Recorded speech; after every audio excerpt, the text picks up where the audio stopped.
ಶ್ರೀ ವಾಲ್ಮೀಕಿ ಜಯಂತಿಯ ಶುಭಾಶಯಗಳು. ಧರ್ಮದ ಬೆಳಕು ನಿಮ್ಮ ಜೀವನವನ್ನೂ ಬೆಳಗಲಿ. ವಾಲ್ಮೀಕಿ ಜಯಂತಿ ಇದು ಕೇವಲ ಹಬ್ಬವಲ್ಲ, ಒಂದು ಜೀವನದ ಪರಿವರ್ತನೆಯ ಮಹಾಕಾವ್ಯ. ನಮಸ್ಕಾರ ಸ್ನೇಹಿತರೆ, ನಾನು ಇವತ್ತು ಮಹರ್ಷಿ ವಾಲ್ಮೀಕಿರವರ ಬಗ್ಗೆ ಸಣ್ಣ ಪರಿಚಯ ತಿಳಿಸುವ ಪ್ರಯತ್ನ. ಒಂದು ಕಾಲದಲ್ಲಿ ದಟ್ಟ ಅರಣ್ಯಗಳ ಮಧ್ಯೆ ನದಿ ತೀರದ ಶಾಂತ ಸ್ಥಳದಲ್ಲಿ ಒಬ್ಬ ದರೋಡೆಗಾರ ಜೀವಿಸುತ್ತಿದ್ದ. ಅವನ ಹೆಸರು ರತ್ನಾಕರ. ಆದರೆ ಯಾರಿಗೆ ಗೊತ್ತಿತ್ತು ಈ ದರೋಡೆಗಾರನೇ ಒಂದು ದಿನ ಮಹರ್ಷಿ ವಾಲ್ಮೀಕಿಯಾಗಿ ಶ್ರೀರಾಮನ ಕಥೆಯನ್ನು ಅಮರಗೊಳಿಸುತ್ತಾನೆ ಎಂದು? ರತ್ನಾಕರನ ಜೀವನ ಅರಣ್ಯದಲ್ಲಿ ಕತ್ತಲೆಯಷ್ಟೇ ಭಯಾನಕವಾಗಿತ್ತು. ಅವನ ಕೆಲಸ ಜನರನ್ನು ದರೋಡೆ ಮಾಡುವುದು. ಹೆಂಡತಿ ಮಕ್ಕಳು ಇದ್ದರೂ ಜೀವನದಲ್ಲಿ ಧರ್ಮದ ಬೆಳಕು ಇರಲಿಲ್ಲ. ಒಮ್ಮೆ ಅವನು ಅರಣ್ಯದಲ್ಲಿ ಸಂಚರಿಸುತ್ತಿದ್ದ ಋಷಿ ನಾರದರ ಮೇಲೆ ಕಣ್ಣಿಟ್ಟ.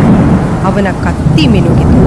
ಅವನು ಋಷಿಯ ಬಳಿ ಧಾವಿಸಿ ಕೇಳಿದ, ಏ ಋಷಿ, ನಿನ್ನ ಬಳಿ ಏನಿದೆ? ಎಲ್ಲವನ್ನೂ ನನಗೆ ಕೊಡು. ಆದರೆ ನಾರದರು ಶಾಂತವಾಗಿ ನಕ್ಕರು. ಅವರು ಹೇಳಿದರು, ರತ್ನಾಕರ, ನೀನು ಪಾಪ ಮಾಡುತ್ತಿರುವುದು ಗೊತ್ತೇಯಾ?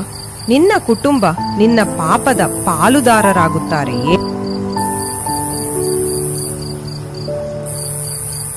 ರತ್ನಾಕರ ಗಾಬರಿಯಾದ. ಅವನು ಮನೆಗೆ ಓಡಿ ಹೋಗಿ ತನ್ನ ಹೆಂಡತಿಯನ್ನು ಕೇಳಿದ, ನಾನು ಇಷ್ಟು ಪಾಪ ಮಾಡುತ್ತೇನೆ, ನಿಮ್ಮೆಲ್ಲರಿಗಾಗಿ ಭಾಗವಹಿಗಳಾಗುತ್ತೀರಾ? ಅವಳ ಉತ್ತರ ಚೂರಿಯಂತೆ ಕತ್ತರಿಸಿತು. ಇಲ್ಲ ರತ್ನಾಕರ, ನೀನು ಪಾಪ ಮಾಡುವುದು ನಿನ್ನ ಇಚ್ಛೆ, ಅದರ ಫಲ ನಿನ್ನದೇ. ಅದು ಅವನ ಆತ್ಮಕ್ಕೆ ಹೊಡೆತವಾಯಿತು. ಅವನ ಹೃದಯ ಕದಡಿತು. ಅವನು ನಾರದ ಪಾದಗಳ ಬಳಿ ಬಿದ್ದು ಕಣ್ಣೀರು ಹಾಕಿ ಹೇಳಿದ, ನನ್ನನ್ನು ಪಾಪದಿಂದ ಮುಕ್ತಿ ಮಾಡು.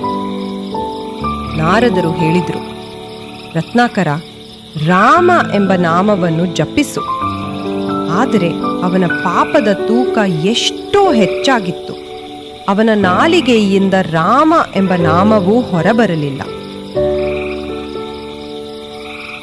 ಆದಾಗ ನಾರದರು ಹೇಳಿದ್ರು, ಹಾಗಾದ್ರೆ ಮಾರ ಎಂದೆಂದೂ ಹೇಳು. ಅವನು ಹೇಳತೊಡಗಿದು, ಮಾರ ಮಾರ ಮಾರ.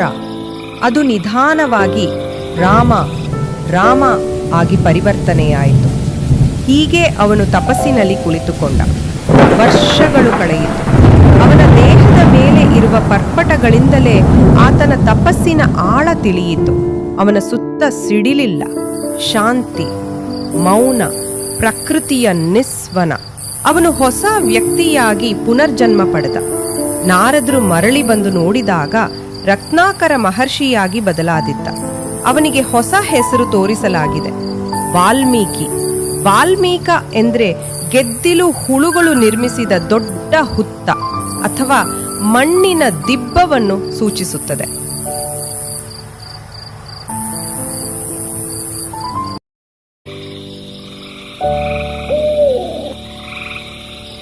ರಾಮಾಯಣದ ಪ್ರೇರಣೆ. ವಾಲ್ಮೀಕಿ ಮಹರ್ಷಿ ತಪಸ್ಸಿನಿಂದ ಜ್ಞಾನೋದಯ ಪಡೆದರು. ಒಂದು ದಿನ ನದಿ ತೀರದಲ್ಲಿ ಧ್ಯಾನ ಮಾಡುತ್ತಿದ್ದಾಗ 2 ಹಕ್ಕಿಗಳ ಪ್ರೇಮದ ಕ್ಷಣದಲ್ಲಿ ಒಬ್ಬ ಬೇಟೆಗಾರ ಹಕ್ಕಿಯನ್ನು ಕೊಲ್ಲುವುದನ್ನು ನೋಡಿದರು. ಆ ನೋವು, ಆ ತೀವ್ರ ಭಾವನೆ ಅವರ ಹೃದಯದಲ್ಲಿ ಶಬ್ದವಾಗಿ ಮೂಡಿತು. ಮಾ ನಿಷಾದ ಪ್ರತಿಷ್ಠಾಂ ತ್ವಮಗಮ ಶಾಶ್ವತೀಹಿ ಸಮಾಹ ಯತ್ ಕ್ರೌಂಚ ಮಿಥುನಾದೇಕಂ ಅವಧೀಹಿ ಕಾಮಮೋಹಿತಂ. ಇದು ಸಂಸ್ಕೃತದಲ್ಲಿನ ಮೊದಲ ಕಾವ್ಯ ಪದ್ಯ. ಅದರಿಂದಲೇ ಹುಟ್ಟಿತು. ಆದಿಕವಿ ವಾಲ್ಮೀಕಿ, ನಂತರ ಬ್ರಹ್ಮದೇವರು ಅವರ ಮುಂದೆ ಪ್ರತ್ಯಕ್ಷರಾದರು. ಅವರು ಹೇಳಿದರು, ವಾಲ್ಮೀಕಿಯೇ, ನೀನು ಈಗ ಕಾವ್ಯ ಬ್ರಹ್ಮ ಆಗಿದ್ದೀಯ.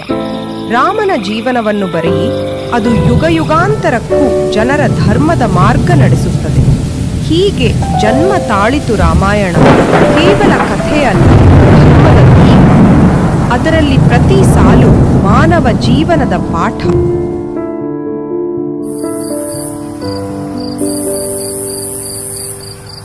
ವಾಲ್ಮೀಕಿಯ ತತ್ವ ಮತ್ತು ತ್ಯಾಗ. ವಾಲ್ಮೀಕಿ ಕೇವಲ ಕವಿಯಲ್ಲ, ತ್ಯಾಗಿಯೂ ಆದರ್ಶ ಗುರುವಾಗಿದ್ದರು. ಅವರ ಆಶ್ರಮದಲ್ಲಿ ಸೀತಾಮಾತೆ ಆಶ್ರಯ ಪಡೆದರು. ಅಲ್ಲಿ ಲವ ಮತ್ತು ಕುಶ ಹುಟ್ಟಿ ಅವರಿಂದಲೇ ರಾಮಾಯಣದ ಕಾವ್ಯ ಮೊದಲ ಬಾರಿ ಗಾಯಿಸಲ್ಪಟ್ಟಿತು. ಆ ಕ್ಷಣದಲ್ಲಿ ಕವಿ ತನ್ನ ಸೃಷ್ಟಿಯ ಫಲವನ್ನು ಕಂಡ. ಒಂದು ಕಾವ್ಯ ಜೀವಂತವಾಗುತ್ತಿರುವಂತೆ.